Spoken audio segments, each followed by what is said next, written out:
Olá, tudo bem? Como vocês já sabem, meu nome é Renata Góes e eu sou sua professora da disciplina de Urgência e Emergência em Enfermagem. Nós vamos hoje para a nossa segunda teleaula. Eu vou deixar disponível para vocês o Skype do tutor para que vocês encaminhem suas dúvidas durante a aula para que a gente possa ir respondendo nos momentos de pergunta. Nossas aulas estão sendo realizadas de uma maneira diferente do que o habitual. Nós estamos fazendo com mais interação. Então, na aula de hoje, além dos exercícios, a resolução de situações problemas, eu também trouxe alguns exercícios para que a gente possa realizar junto no decorrer da aula. E essa aula vai abordar a temática de acidentes traumáticos. Nós vamos entender a diferença de um atendimento em urgência e emergência clínica, que a gente viu na nossa primeira teleaula, e falaremos hoje sobre a urgência e emergência traumática. Nós vamos entender como é a avaliação da cinemática do trauma. Nós vamos entender como um processo físico pode influenciar o corpo humano e quais são as lesões possíveis que nós podemos supor que essa vítima sofreu de acordo com cada tipo de acidente. Nós também vamos falar sobre o trauma craniano e também o traumatismo torácico. Nós vamos começar na contextualização da aula para que a gente consiga entender a importância de fazer esse estudo sobre as emergências traumáticas. Vamos então para a tela? Nós conseguimos ver nesse gráfico que ele mostra para a gente uma estatística baseada nas informações dos sistemas de informação em saúde, do SUS, o DataSUS, que fala sobre mortes em acidentes de trânsito. Então, a gente tem aqui uma estimativa de 11 anos, que desde 2004 até 2015, nós temos números alarmantes de mortes decorrentes desse tipo de acidente. Nós conseguimos ver que nós temos cerca de 35 mil no ano de 2004. Depois esse número foi evoluindo até chegar a valores como 44 mil por ano, 44.812 mortes em um único ano. E hoje, nessa última estimativa de 2015, nós temos valores de 37.306 mortos. O que nós conseguimos identificar analisando esse gráfico?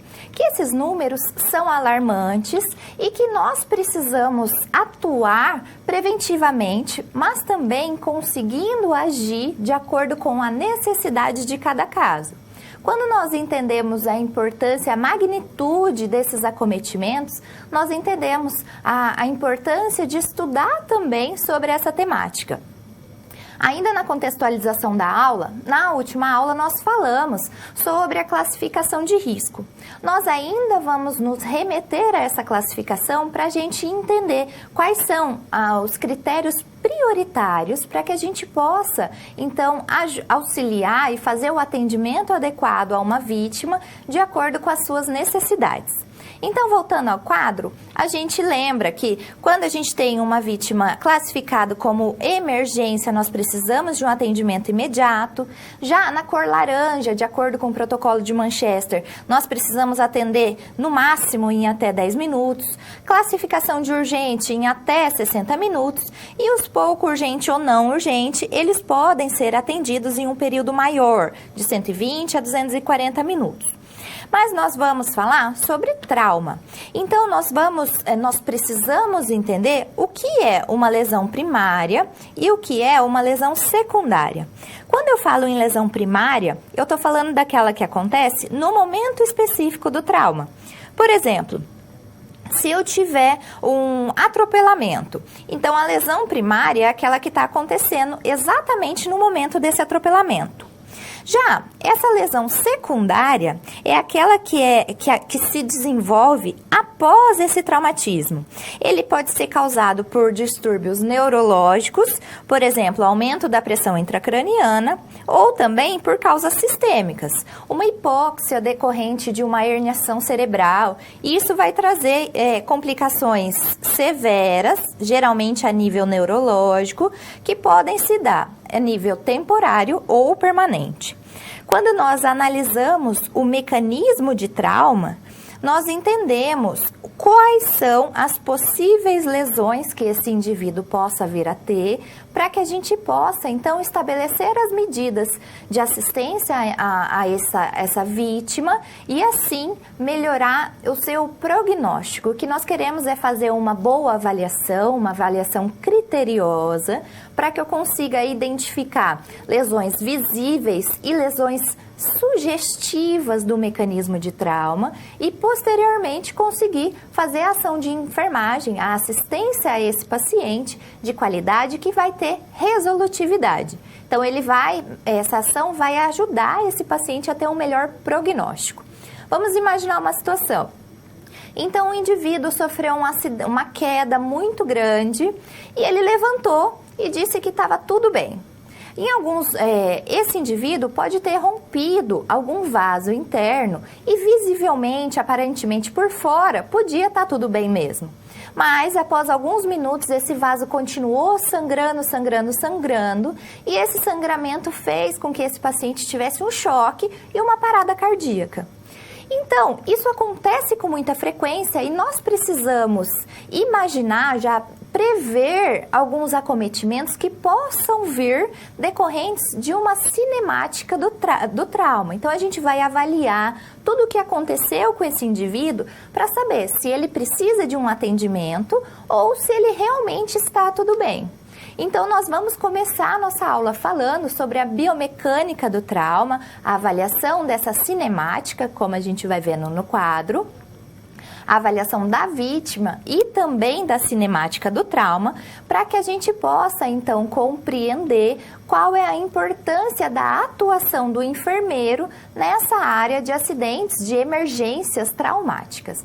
Então, eu trouxe para vocês, nesse primeiro momento, uma imagem de uma cena de acidente e trouxe duas perguntas principais. Então, quais são os riscos potenciais nessa cena, nessa imagem que eu trouxe, e também o que é a situação atual? Então, quando eu falo em avaliação da cena ou cinemática do trauma, eu estou falando em um estudo rápido dos diferentes fatores que são relacionados a uma ocorrência, e esses fatores são indispensáveis para que eu, como profissional de saúde, possa tomar uma decisão rápida e fazer uma intervenção necessária.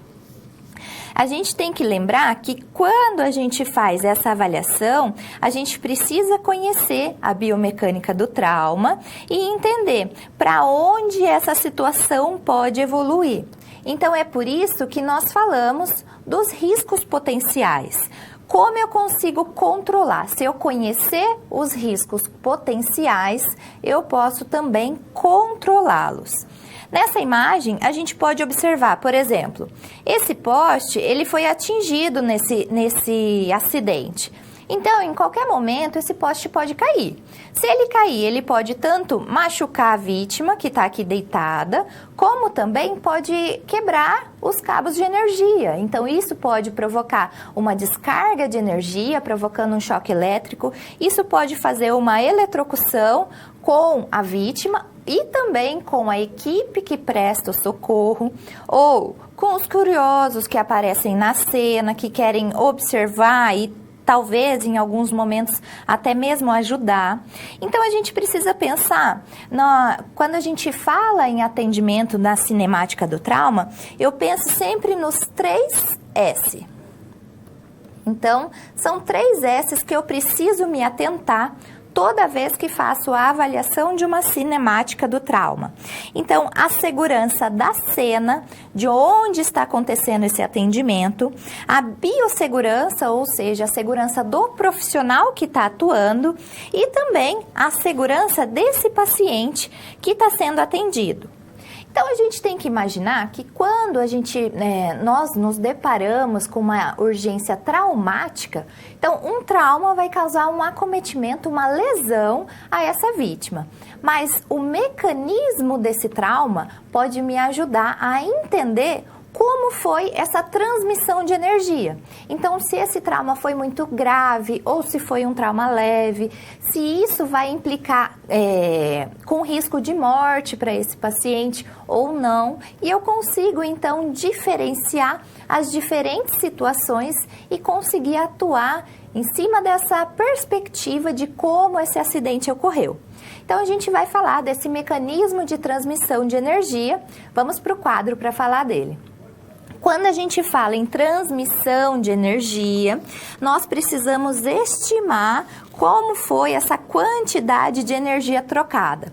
Por exemplo, em uma colisão automobilística, eu preciso entender qual é o tipo de colisão. Se é uma colisão frontal, se é uma colisão lateral, se é uma colisão traseira.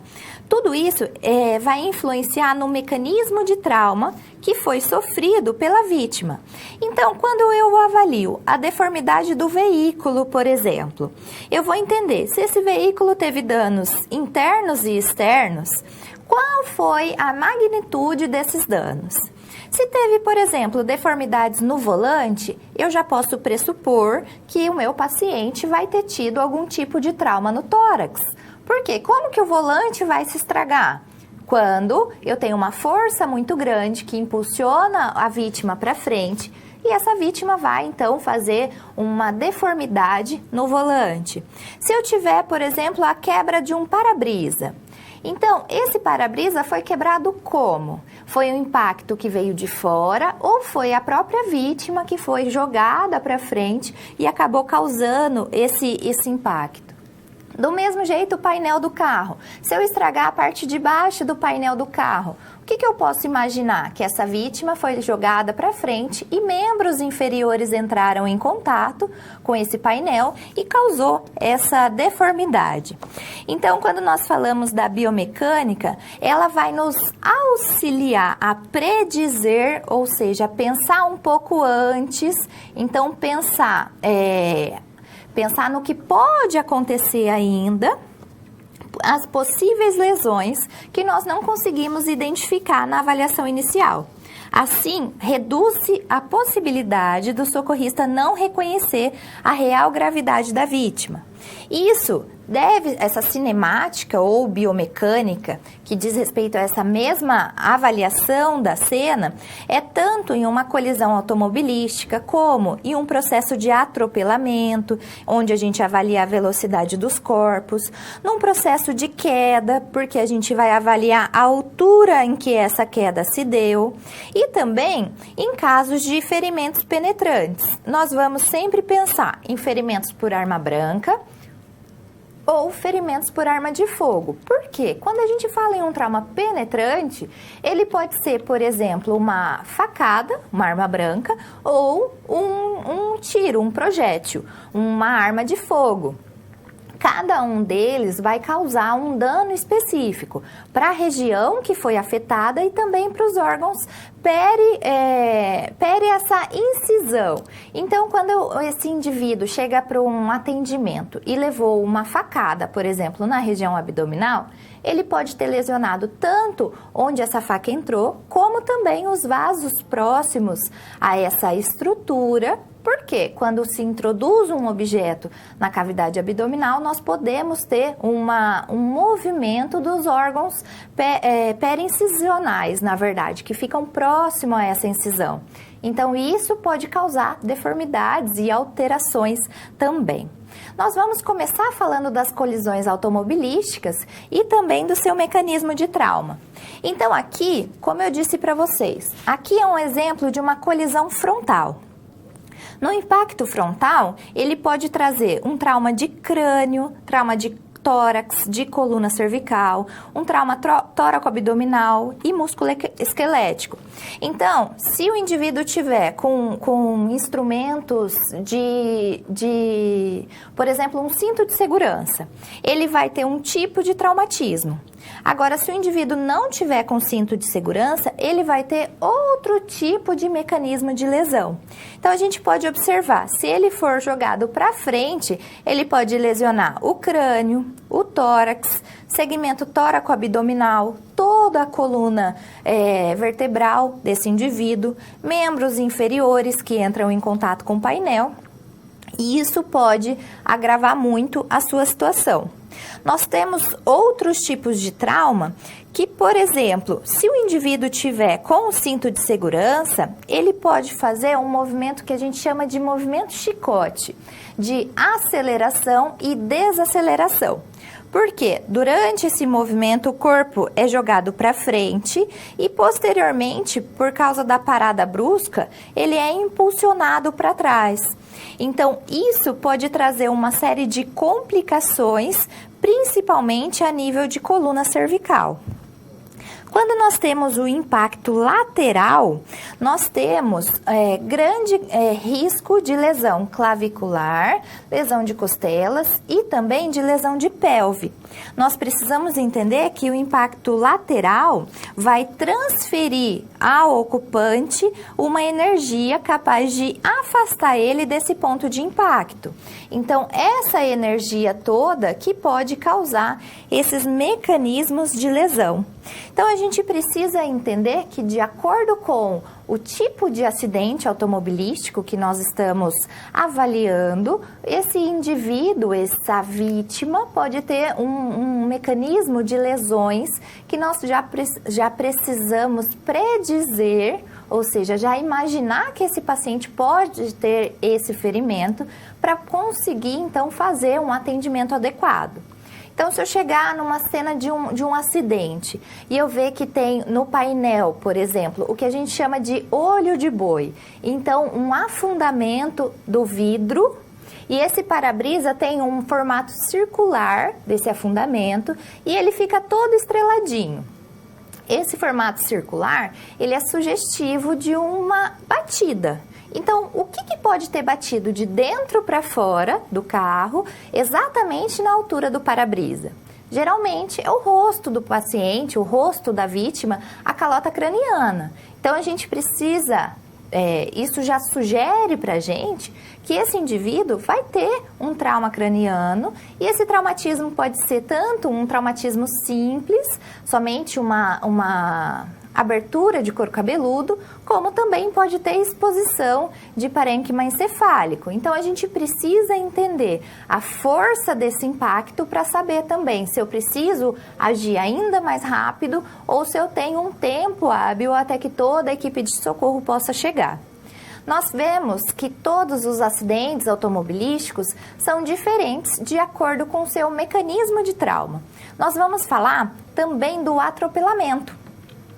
Quando nós falamos do atropelamento, nós estamos falando em 3 mecanismos básicos do trauma. Ele pode ser dividido em 3 etapas. Por exemplo, o impacto contra o para-choque dianteiro, que vai causar lesões dependendo da altura da vítima. Nós temos o impacto contra o capô e o para-brisas do veículo. É comum nesse tipo de impacto, nessa segunda fase, ocorrerem lesões de tronco e de cabeça. E nós temos também o impacto contra o solo. Lembrando que, além das lesões resultantes do choque, o veículo pode ainda passar em cima dessa vítima ou mesmo arrastá-la. Então, nós precisamos entender que a altura da vítima vai influenciar nesse processo de atendimento. Se eu tiver uma vítima alta, é comum sofrer lesões de membros inferiores, como nessa imagem aqui. Se eu tiver a vítima uma criança, é comum que o veículo ou arraste ou passe por cima dessa criança, porque ela não tem a força para ser jogada em cima do veículo como em um adulto. Então, a gente tem que entender que, dependendo do tamanho dessa vítima, o mecanismo sugestivo de lesão vai ser diferente. Se o carro for mais alto, por exemplo, atropelamento de um indivíduo, de um adulto, por um ônibus. Então, a gente já não imagina que esse indivíduo vai ter somente lesões de membros inferiores. Provavelmente, ele vai ser acometido na sua parte frontal ou lateral, a parte que teve o maior impacto. Então, a gente tem tanto o mecanismo de impacto, onde foi primeiramente atingido, e depois as lesões decorrentes dessa queda, porque além dele sofrer a batida do veículo, ele também tem uma queda posterior ao chão. Isso tudo deve ser avaliado e também avaliando de acordo com o mecanismo de freagem. Então, quando a gente tem um acidente e esse veículo teve um bom espaço para frear, nós imaginamos que essa energia trocada, essa força, essa velocidade vai ser menor. Agora, se ele não teve uma freada ou se teve uma freada muito pequena, esse impacto acontece com maior energia, maior velocidade, então maior energia.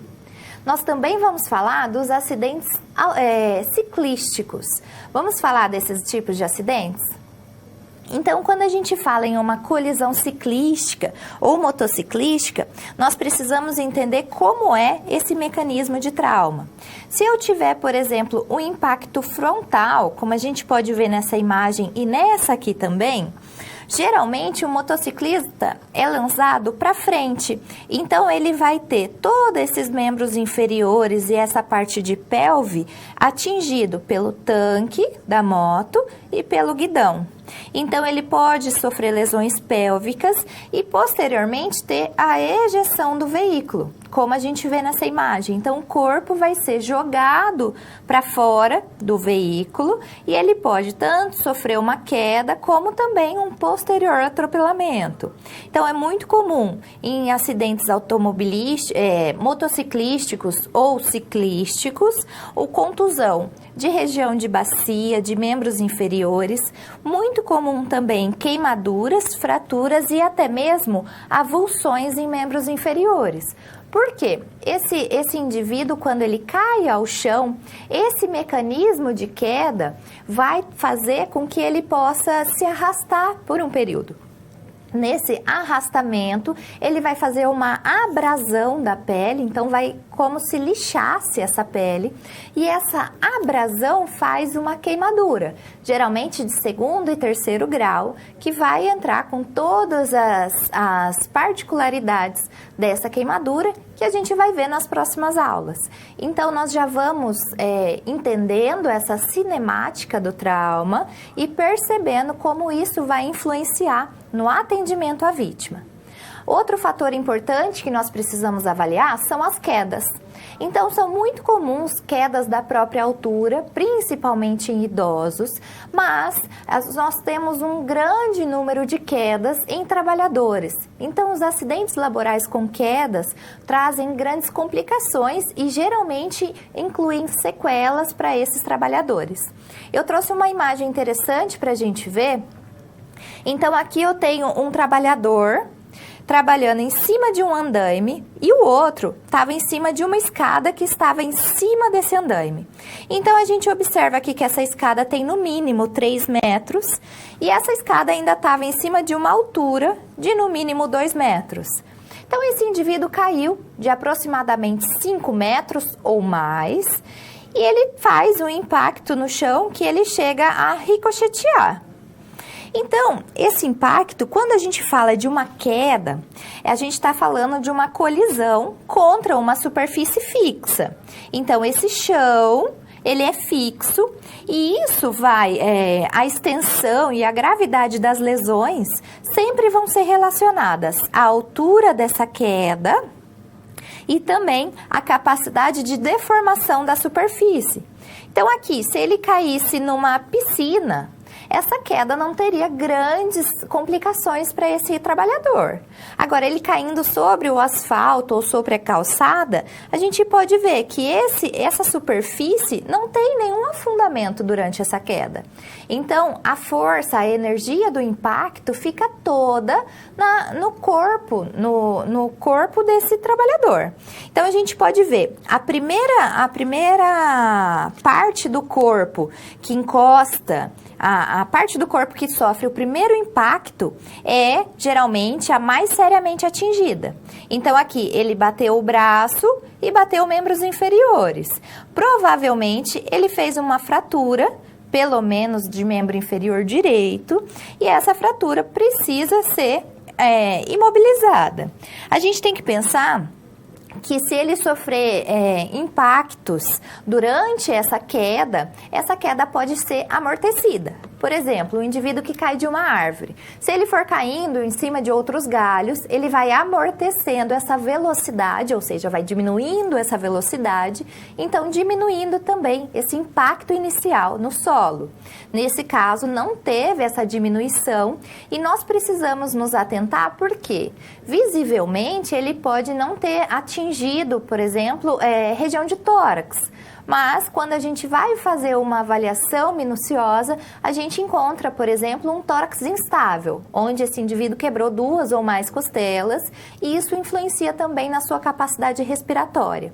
Então, quando a gente consegue olhar uma cena de acidente, uma cena indiferente de qualquer tipo de acidente que seja, nós já precisamos ter um olhar mais aguçado para conseguir compreender quais são os possíveis mecanismos de lesões que podem vir decorrentes dessa cena.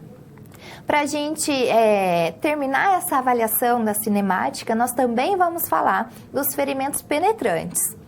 Então, vamos ao quadro para que a gente possa ver.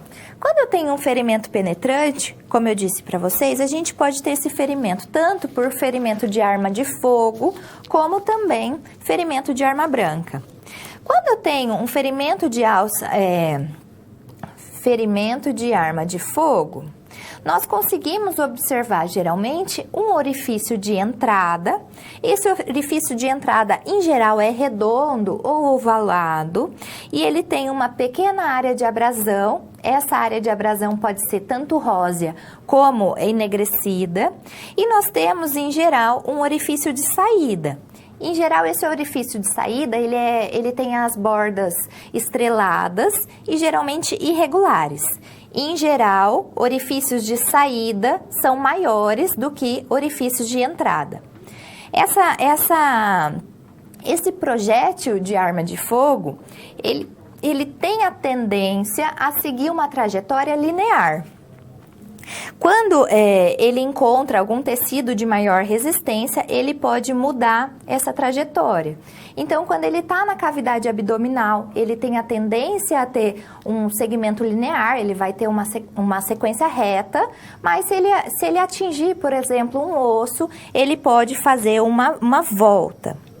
Então, nós vamos sempre imaginar que esse ferimento de entrada é menor que o ferimento de saída. Ferimento de entrada geralmente é redondo ou ovalado, ele tem uma pequena área de abrasão, geralmente rósea ou enegrecida, e ferimento de saída, em geral, é irregular, um pouco maior do que o ferimento de entrada. Quando a gente tem uma lesão por arma branca, faca, canivete, a gente chama de ferimento por arma branca. E esse tipo de ferimento, ele, em geral, ele acomete tanto na hora de colocar essa arma, como também na hora de tirar. Então, é importante que a gente observe que quando for atender esses casos de lesão por arma branca, nós não podemos fazer a retirada desse objeto. Por exemplo, um trabalhador foi trabalhar e caiu e colocou uma estaca na perna. Quando a gente vai fazer o atendimento desse trabalhador, a gente não vai retirar esse instrumento que fez essa lesão.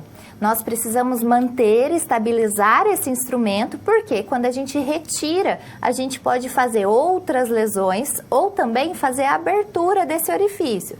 Se essa lesão lá dentro da pele estivesse estancando um vaso que foi rompido, na hora que eu retiro esse objeto, esse vaso vai jorrar sangue e esse indivíduo vai perder ainda mais sangue.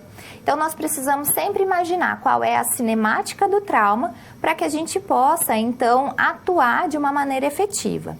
Eu trouxe para a gente colocar em prática isso, uma situação-problema, para que a gente entenda como é realizada essa avaliação. Então, vamos para essa cinemática? Então, na primeira situação-problema, que eu falo cinemática do trauma, nós temos a situação de Marcos. Marcos, 25 anos, estava trafegando na avenida com seu carro quando um outro carro colidiu na traseira do seu automóvel.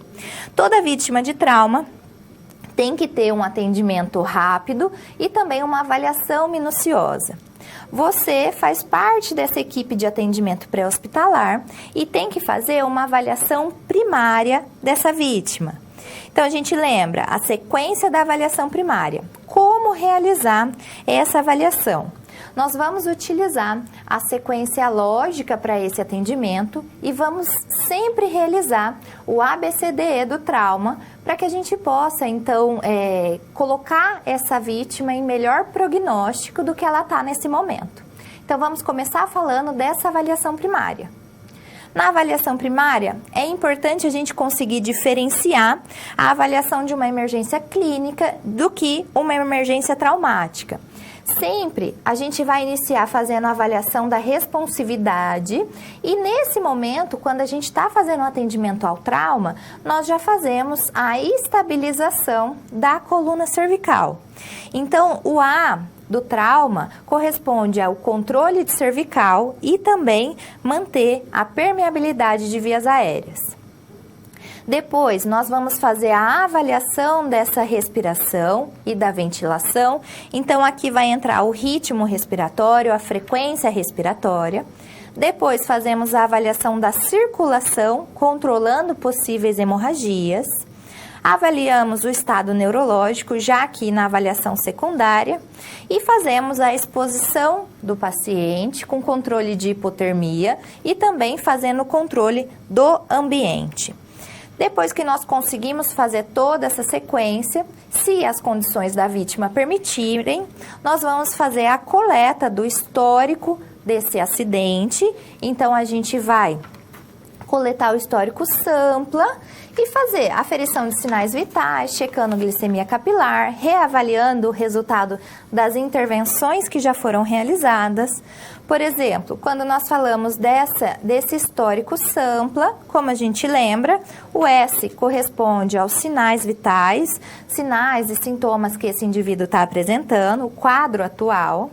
O primeiro A fala sobre as alergias e a doença atual. O M diz respeito aos medicamentos de uso, os tratamentos que esse indivíduo está fazendo. O P, vamos falar de comorbidades, passado médico, se ele já teve esses episódios antes. O L, qual foi a última refeição, se ele ingeriu líquidos ou algum tipo de alimento. E o A é a avaliação propriamente dita desse ambiente do evento. Então, quando nós imaginamos um trauma traseiro, nós sempre vamos pensar numa estabilização de cervical. Por quê? Quando um veículo colide contra o outro, nós temos a tendência de aceleração e desaceleração. Então, é comum que os indivíduos, que as vítimas desse tipo de acidente sofram lesões de coluna cervical. Então, por isso, decorrente desse mecanismo de trauma, nós já iniciamos fazendo a avaliação da responsividade e já fazendo a estabilização da cervical, já imaginando que esse indivíduo possa vir a ter esse acometimento. Se ele não tiver, melhor ainda. Posteriormente, a gente faz a retirada desse colete cervical, mas a gente vai prevenir possíveis complicações para que a gente possa, então, entender como isso vai melhorar no prognóstico desse paciente, dessa vítima.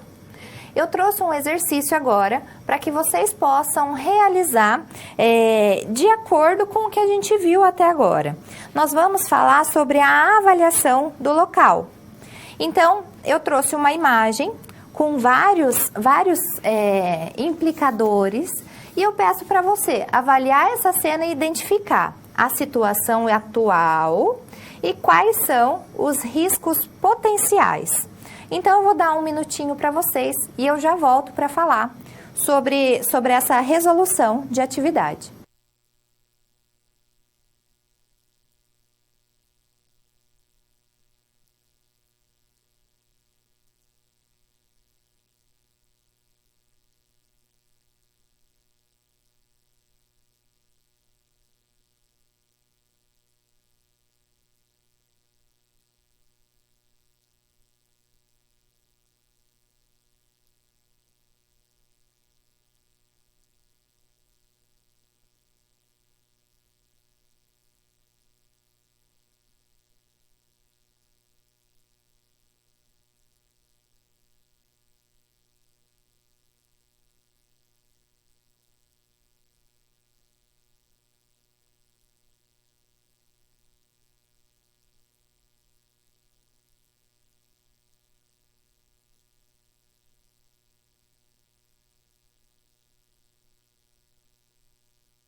vamos fazer a avaliação da cinemática do trauma, nós vamos precisar observar se existem, por exemplo, perigos.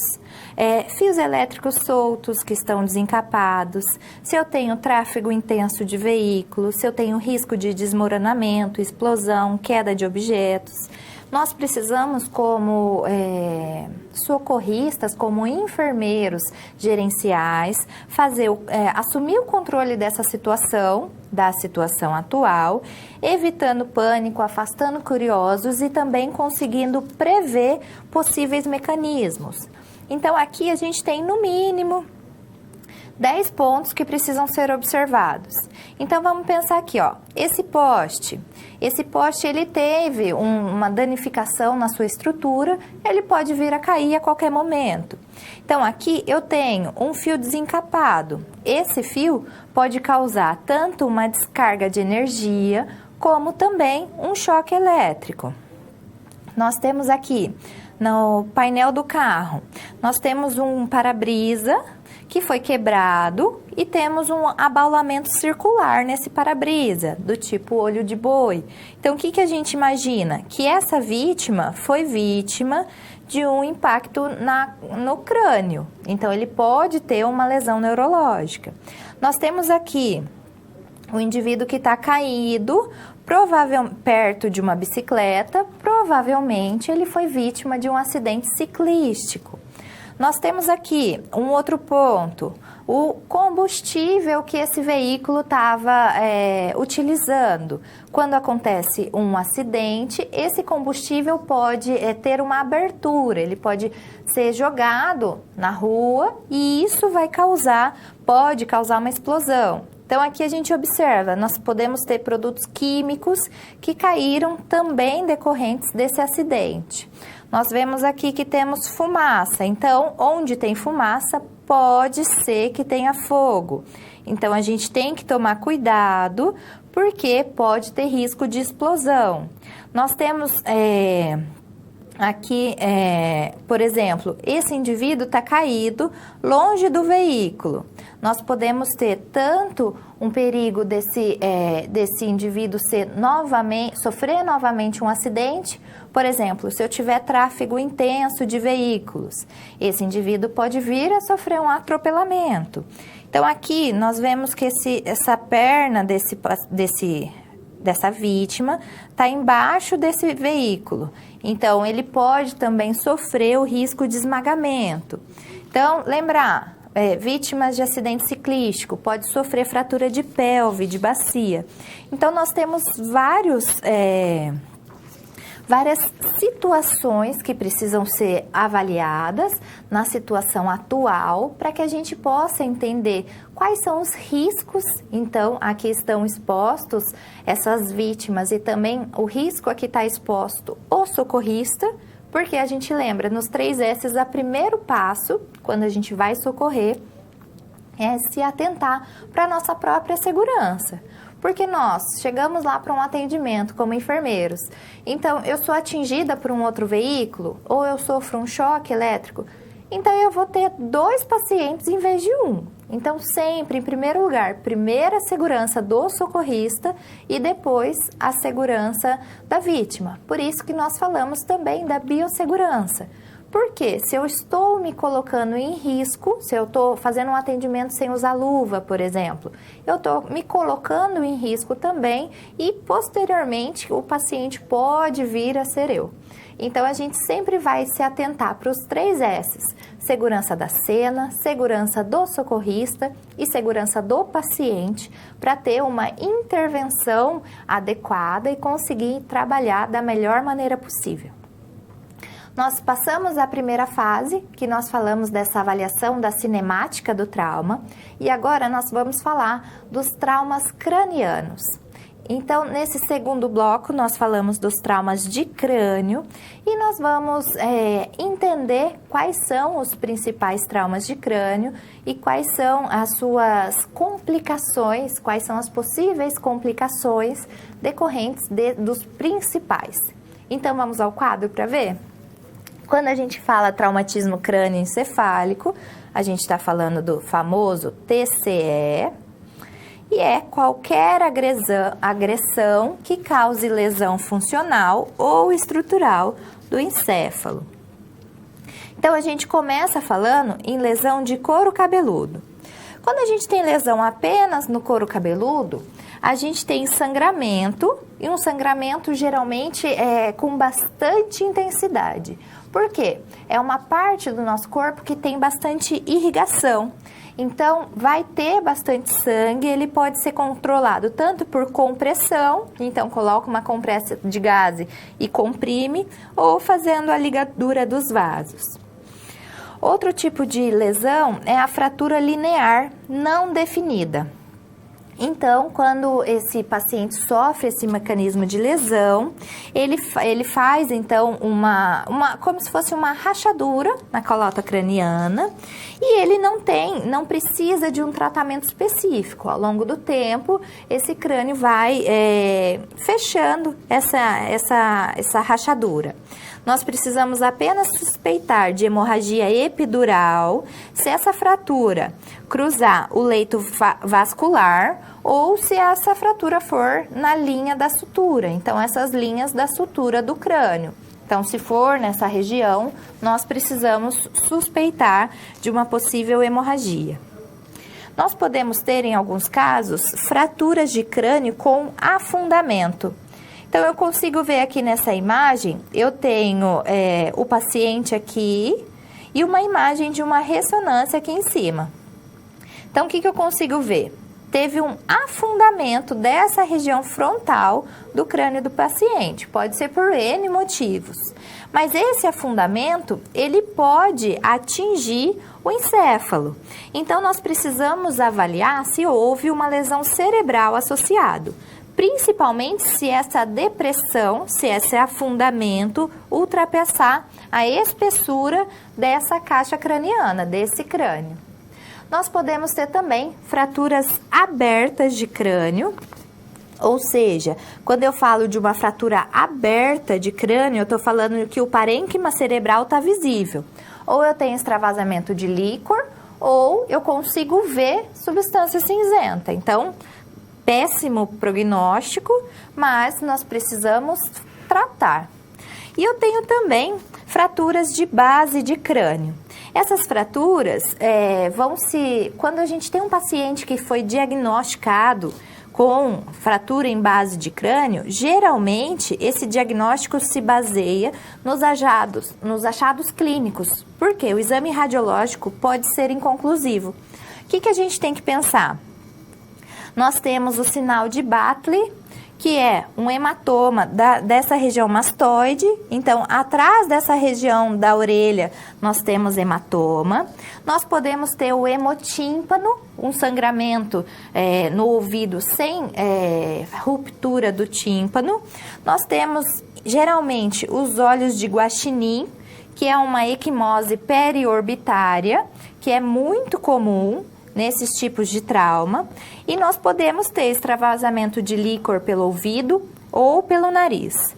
Nesses casos específicos de fratura de base de crânio, nós não podemos fazer a sondagem desses pacientes, porque, em geral, a base do crânio, então a parte do pálato, então o céu da boca desse paciente foi lesionado. Quando a gente vai fazer a passagem dessa sonda por via nasal, ele pode não ter esse osso íntegro.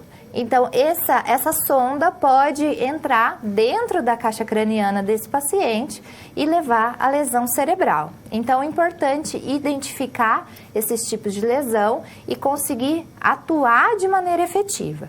Nós podemos ter, além da lesão de crânio, nós também podemos ter lesões intraparenquimatosas. Vamos falar desse tipo de lesões? Então, quando a gente fala das lesões primárias intracranianas, nós começamos com hematoma epidural. Então, aqui a gente consegue observar, aqui é o crânio, aqui nós temos o couro cabeludo, daí nós temos a camada dura mater, nós temos a camada aracnoide, nós temos o espaço subaracnoídeo, a pia mater e o cérebro propriamente dito. Então, quando eu tenho um hematoma epidural, eu tenho um sangramento entre a dura mater, então essa primeira membrana, e a calota craniana, então o osso propriamente dito.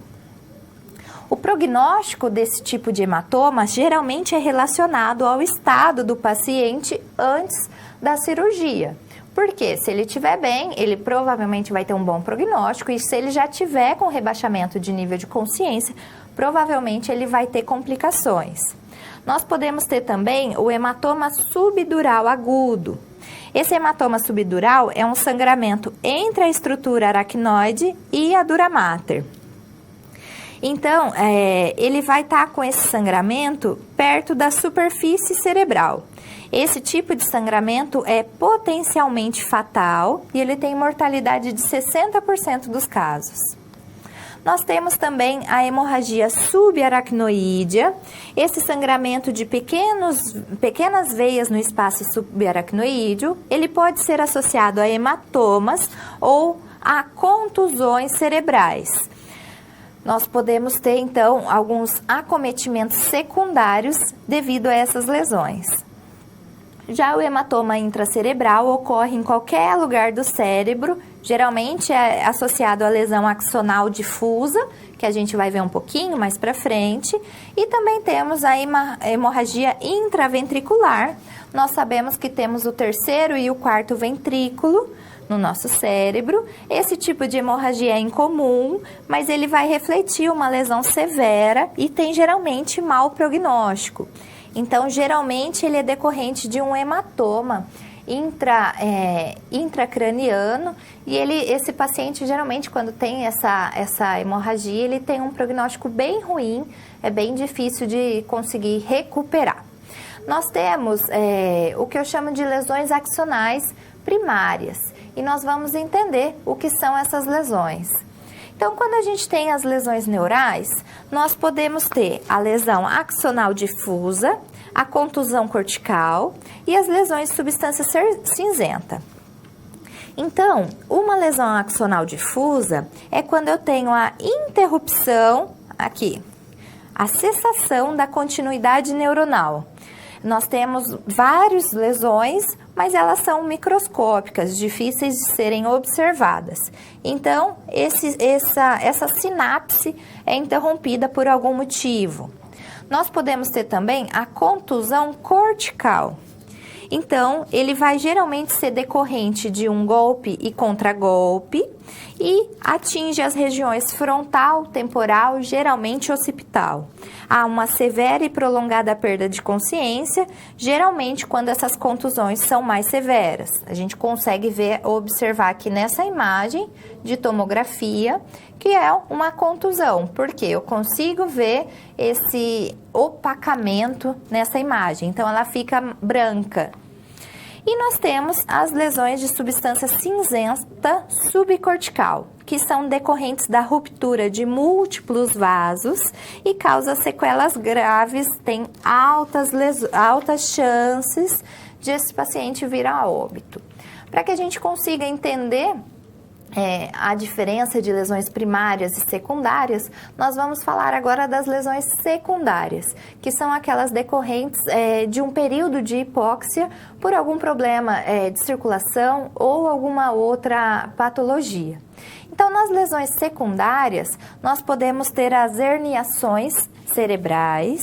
As herniações cerebrais são aquelas em que ocorre devido ao aumento da pressão intracraniana ou um efeito de massa das lesões. Elas podem causar morte praticamente imediatamente e são qualquer lesão, qualquer tipo de lesão cerebral pode causar essa herniação. Por exemplo, uma hemorragia muito grande, um tumor, um edema, um trauma e até mesmo uma infecção. Por exemplo, se eu tiver a hérnia de Uncus, um tipo de herniação cerebral, ela vai ocasionar uma compressão do nervo oculomotor e vai me dar uma midríase ipsilateral, ou seja, a midríase vai ser do mesmo lado em que eu tenho essa lesão. Vai causar cefaleia, vômito, hemiparesia e isso pode ter um mau prognóstico. Se eu tiver, por exemplo, uma hérnia tonsilar, ela vai pressionar, fazer uma compressão da medula. Aqui atrás, ó.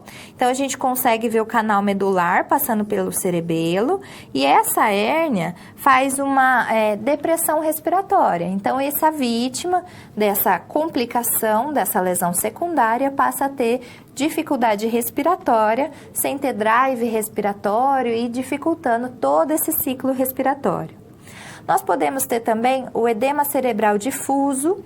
Então, nesse tipo de edema, nós temos o aumento do volume cerebral. Esse aumento do volume se desenvolve 24 a 48 horas após o trauma crânioencefálico e aumenta a pressão intracraniana, podendo causar lesão neurológica irreversível. O que a gente precisa imaginar? O nosso cérebro é um tecido mole que ele pode sofrer um edema, mas nós temos uma limitação do espaço dentro da calota craniana. Então, quando eu tenho um edema cerebral muito grande, ele vai expandir e essa calota craniana vai comprimir essa expansão. Isso vai causar uma hipóxia e geralmente causa muitos danos teciduais, geralmente incompatíveis com a vida. E o último tipo de lesão secundária que a gente vai ver é o infarto cerebral.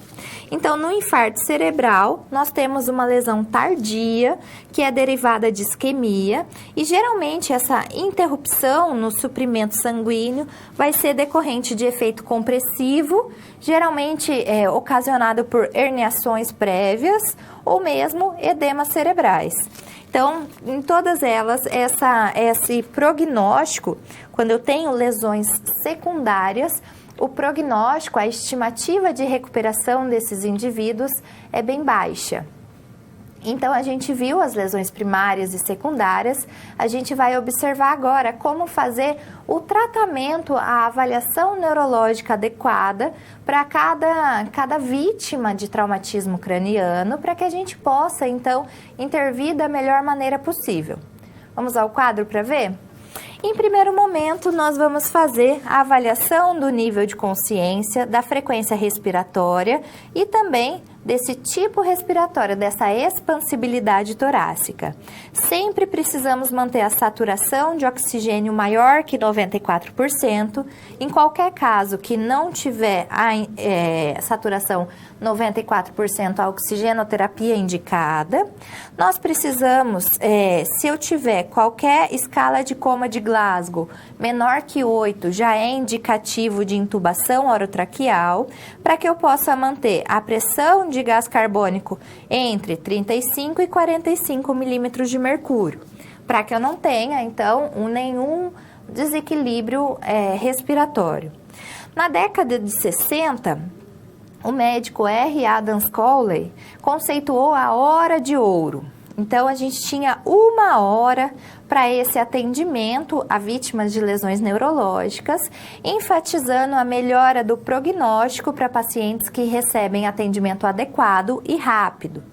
Mas, hoje em dia, esse conceito foi aperfeiçoado. Nós não falamos mais, não nos referimos mais à hora de ouro. Nós falamos sobre o período de ouro.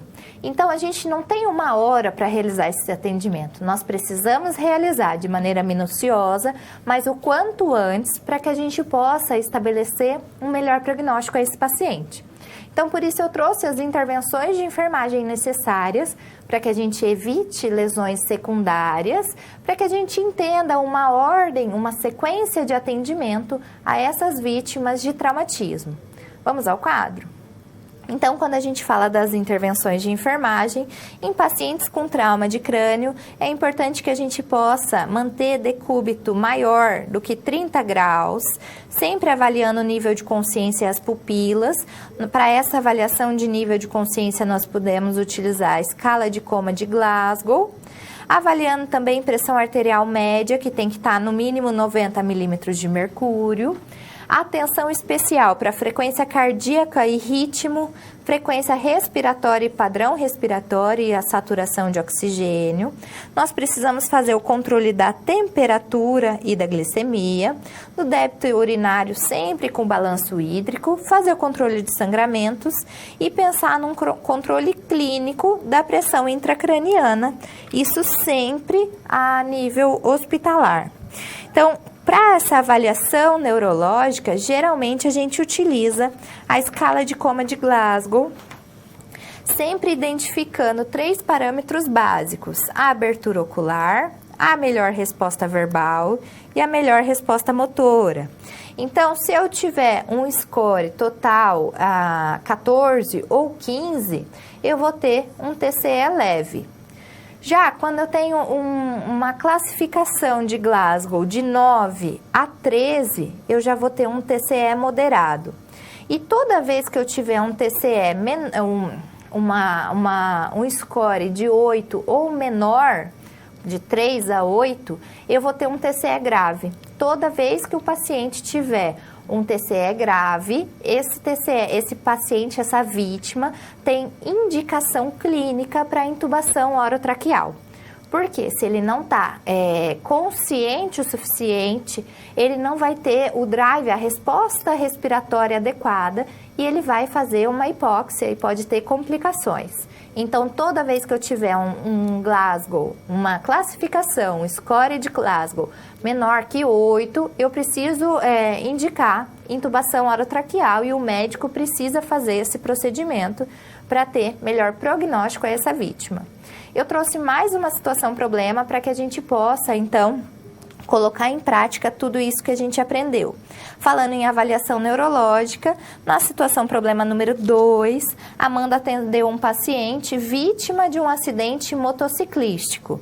Então, já sabemos que um acidente motociclístico pode trazer grandes complicações a nível de pelve, membros inferiores e também a nível neurológico e também traumatismos.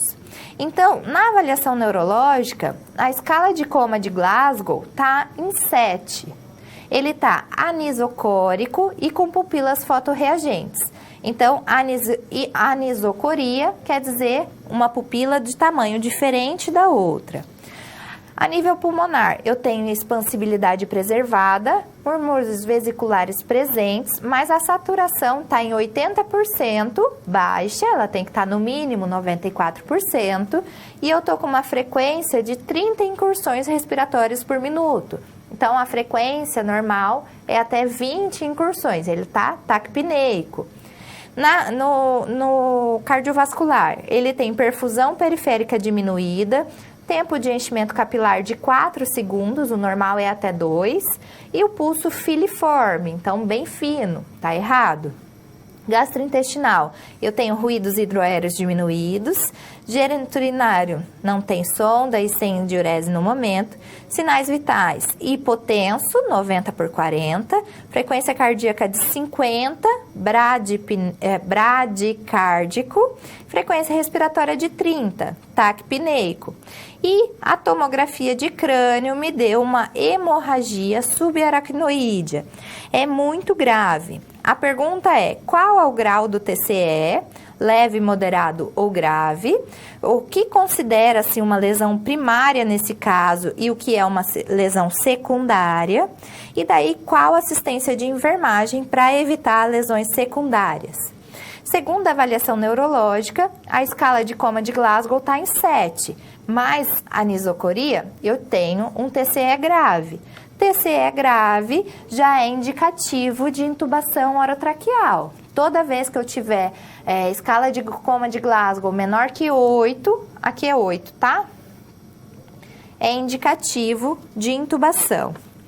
Eu tenho também uma lesão que eu chamo de lesão primária, que pode evoluir para uma lesão secundária. Por quê? É uma hemorragia subaracnoídea. Lembra? Hemorragia subaracnoide, é um sangramento entre o espaço subaracnoídeo e a calota e o parênquima cerebral.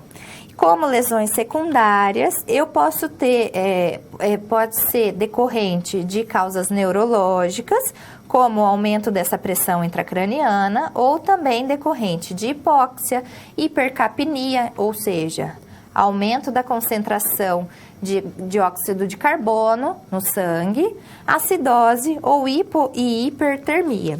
Tudo isso vai repercutir no tecido cerebral. Então, tudo isso pode causar complicações e lesões secundárias. Então, a gente viu como faz essa resolução de situação e eu trouxe mais um exercício para vocês, para que vocês possam colocar em prática o que a gente está aprendendo no decorrer da aula. Então, mais um exercício de fixação. Nesse exercício, eu trouxe paciente com rebaixamento de nível de consciência após um acidente com trauma crânioencefálico, foi atendido no pronto-socorro e durante a avaliação observou-se abertura ocular a estímulo doloroso, falando xingamentos e realizando movimentos de descerebração aos estímulos.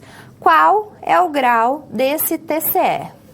Então, eu vou dar um minutinho para a gente responder essa questão e eu já volto para a gente conseguir responder juntos.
Então, a gente vai responder essa atividade juntos. Eu trouxe a escalinha para que a gente possa ver. Quando eu tenho uma abertura ocular somente a estímulo doloroso, eu tenho uma pontuação de 2 no score da escala de Coma de Glasgow. Quando o paciente está falando xingamentos, eu considero xingamentos palavras inapropriadas.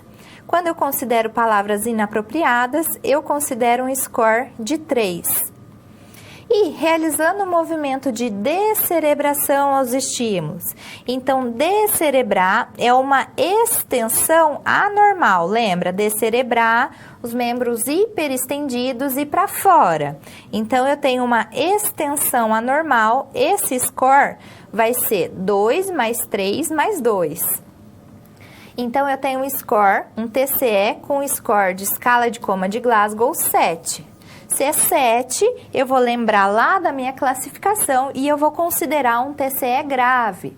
Então, se eu tenho uma escala de Coma de Glasgow me dando uma pontuação 7, esse paciente já tem indicação para intubação orotraqueal, para um suporte ventilatório, ou seja, ele não está respirando direito e ele tem uma gravidade muito grande, por isso é classificado em grave. Lembrando, gente, só para a gente não cair em nenhum erro. Sempre que eu for falar em escala de Coma de Glasgow, ele vai de 3 a 15, onde 15 é ótimo e 3 já é quase morte cerebral. Então, eu não tenho escala de Coma de Glasgow de 0, correto? Nós vamos agora, então, falar do trauma torácico. Então, nossa última temática da aula de hoje vai falar do trauma de tórax e nós temos vários tipos de trauma de tórax e vários mecanismos sugestivos dessa lesão. Vamos para o quadro para ver? Quando eu tenho uma aceleração brusca do corpo, e geralmente que ocorre em acidentes automobilísticos, eu posso ocasionar um traumatismo torácico decorrente desse mecanismo, e esse traumatismo pode levar a uma compressão do corpo. Então, a gente consegue observar aqui, eu vou ter uma pressão extra nessa parte posterior do corpo e eu vou ter uma força exercida sobre ele, excedendo a capacidade de resistência da estrutura óssea e do próprio órgão. Então, eu posso ter também casos de fratura, principalmente em caixa torácica. E eu vou ter também alguns impactos de alta velocidade, que nesses casos, essa violência do impacto vai exceder a tolerância viscosa do órgão atingido. Geralmente, esse tipo de impacto de alta velocidade é causado por projétil de arma de fogo ou de arma branca. Como a gente pode observar nesse raio-x, nós temos 2 projéteis aqui, exatamente no pulmão direito e esquerdo. Então, a maioria desses traumas tem uma repercussão no sistema respiratório e vão causar problemas ventilatórios ou na difusão de gases. Como consequência, eu vou ter hipóxia, hipercapnia, acidose, tudo isso proveniente da insuficiência respiratória. Eu preciso fazer um exame primário dessas lesões que tem risco de vida. Nesse exame primário, eu vou avaliar tanto vias aéreas como respiração e circulação. Na avaliação das vias aéreas, eu vou avaliar permeabilidade, se eu tenho movimentos respiratórios. Eu vou detectar se eu tenho alguma tiragem por obstrução. Então, o que é a tiragem? Tiragem é quando o paciente tem retração e afundamento tanto supraesternal, para cima do externo, supraclavicular, no que a gente chama de saboneteira, e também intercostal, entre as costelas. Então, geralmente, tiragem é decorrente de uma obstrução. E eu também vou verificar se eu tenho algum tipo de obstrução por corpos estranhos. Quando a gente vai avaliar a respiração, eu vou observar e avaliar os movimentos respiratórios, a frequência respiratória, lembra, normal de 12 a 20 incursões por minuto, e também o padrão respiratório, taquipneico, taquiarritmia, taquidispneico, dificuldade respiratória. E nós também avaliamos a circulação, avaliar a qualidade, a frequência, a regularidade do pulso, comparando pulso de periferia com pulso apical, sempre verificando perfusão periférica, se enchimento capilar, a pressão arterial e também se eu tenho ou não presença de estase de jugular. Então, aqui eu trouxe uma imagem para a gente conseguir entender como tem que ser o padrão respiratório desse indivíduo. Então, nós temos momentos de inspiração e expiração, para que a gente entenda que nós temos um período maior de inspiração do que de expiração, e nós temos também uma pausa. Então, inspire, pausa, inspiratória, expire. A gente joga o ar fora e nós temos agora a pausa expiratória. É importante que a gente consiga compreender que esse mecanismo é que vai permitir as trocas gasosas. Quando o paciente, por algum motivo, respira rápido demais ou superficial demais, ele vai ter complicações, tanto respiratórias como metabólicas também. Nós vamos falar do pneumotórax. É uma das principais complicações torácicas que podem trazer risco de vida aos pacientes. Vamos começar falando dele? Então, aqui eu tenho o pneumotórax. Como eu disse para vocês, ele é uma lesão com risco de vida, ele pode ser simples, hipertensivo ou aberto. Pneumotórax simples é uma coleção de ar entre os folhetos visceral e parietal da pleura. Então, eu tenho a pleura visceral e eu tenho a pleura parietal, que elas se movimentam e tem um pequeno espaço entre uma e outra, elas servem de proteção para o pulmão. A pressão negativa entre esses folhetos é fundamental para ter a expansão pulmonar. E no pneumotórax simples, nós temos uma diminuição dessa pressão negativa. Eu tenho aqui também o pneumotórax hipertensivo. Então, a gente consegue observar que acontece uma entrada de ar nessa cavidade pleural de um sistema unidirecional. Nesses casos, o pulmão que é afetado vai colabar, ou seja, ele vai se fechar e isso pode levar até mesmo a um desvio do mediastino, aqui da linha central do coração e também da região de traqueia. Nesses casos, nós temos timpanismo na percussão e também ausências de murmúrios vesiculares. Já no pneumotórax aberto, ou seja, eu tenho uma abertura aqui nesse tórax que vai abrir também essa cavidade pleural.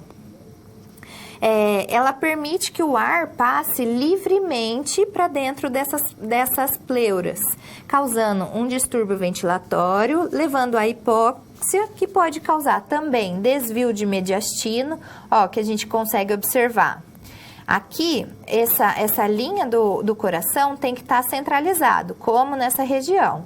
Mas no pneumotórax aberto, eu tenho um desvio tanto da traqueia como dessa linha de mediastino. Eu tenho a dificuldade de expansão desse outro pulmão, porque ele está ficando comprimido, porque ele tem uma competição entre o fluxo dessa abertura e o fluxo dessa abertura traqueobrônquica, essa abertura normal dele.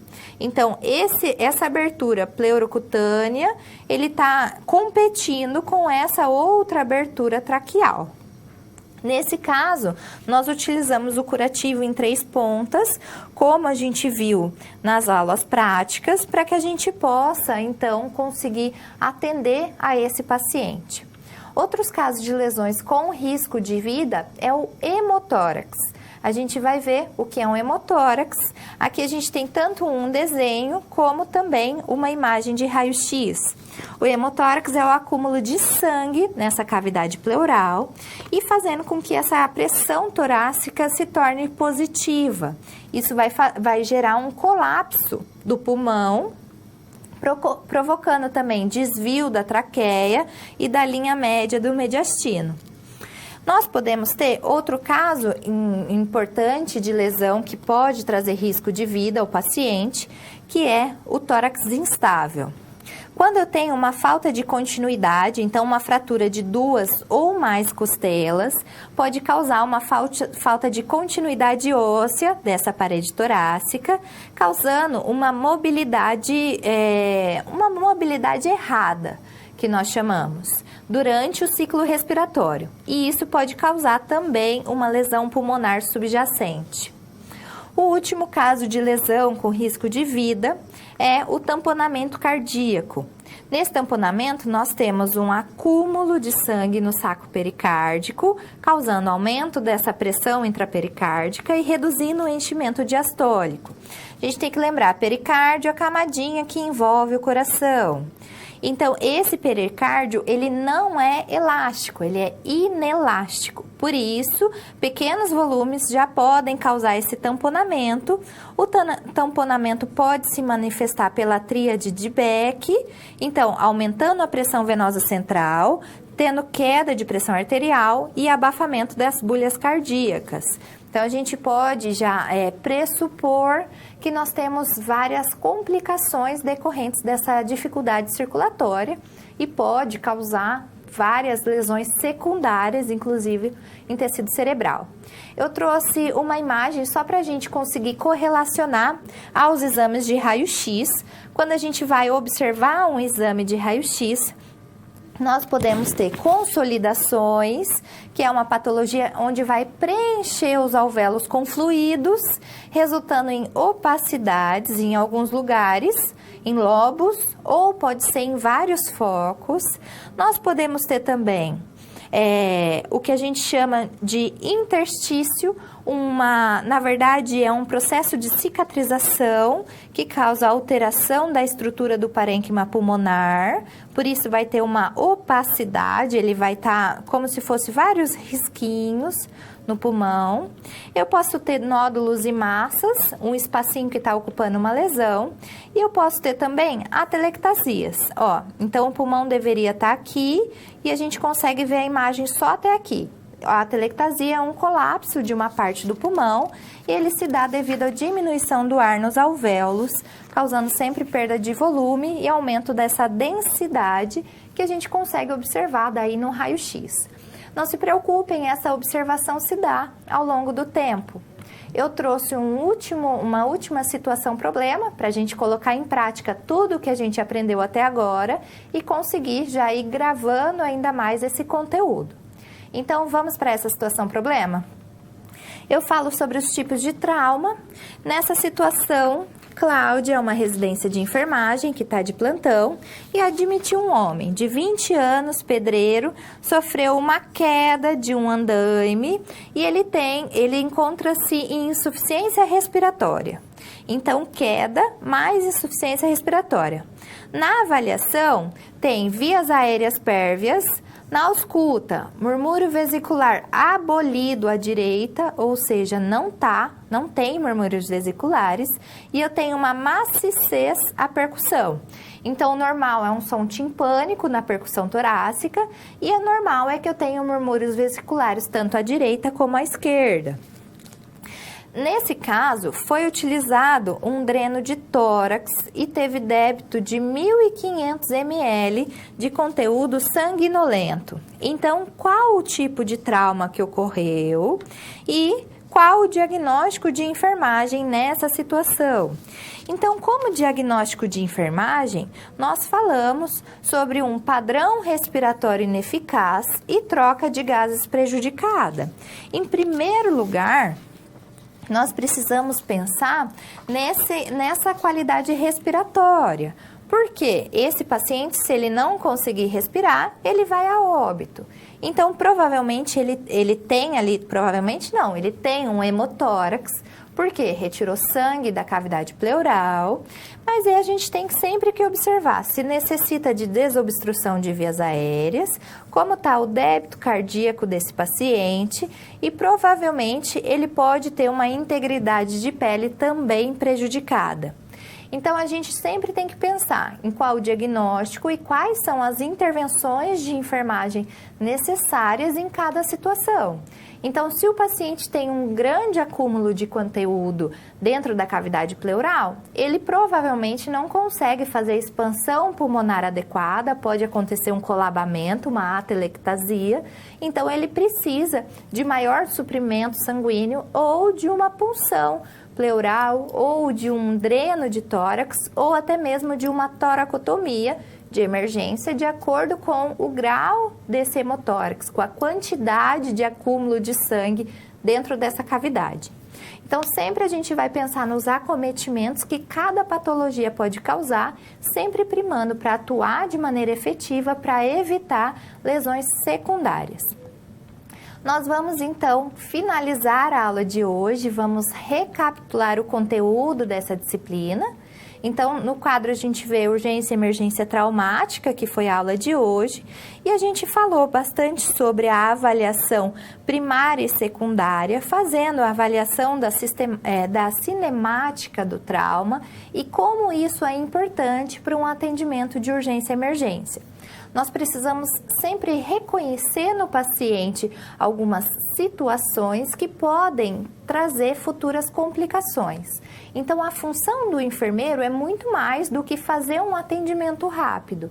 Ele precisa conseguir fazer esse atendimento, mas também está com o olho lá no futuro. Ele precisa prever complicações futuras de acordo com o quadro do paciente. Então, se eu tiver um paciente que simplesmente teve uma queda, se levantou e está tudo bem, e eu deixar ele tudo bem, ele pode ir para casa e ter uma complicação no meio do caminho. É importante que a gente consiga observar a dinâmica do acidente, o que aconteceu e já pressupor algumas complicações. Então, se eu trabalho num pronto-socorro, em um hospital, e vai chegar um paciente que sofreu um ferimento por arma branca na região de tórax, eu já tenho que me preparar deixar a minha equipe preparada para que a gente possa já ter alguém para fazer um acesso venoso calibroso nesse paciente, alguém que possa instalar uma oxigenoterapia de alto fluxo, já pensando que esse paciente pode ter sofrido lesão pulmonar e pode estar com deficiência respiratória. Então, é essa a implicação necessária. Essa é a função do enfermeiro nesse tratamento dos traumas que podem vir a acontecer e nós precisamos ter essa visão olhando um passo à frente para a gente conseguir predizer as possíveis lesões que venham a acometer as vítimas de acidentes traumáticos. Então, a gente termina a nossa aula por aqui hoje. Eu te espero na nossa próxima teleaula e qualquer dúvida podem enviar suas questões no chat atividade. Até breve!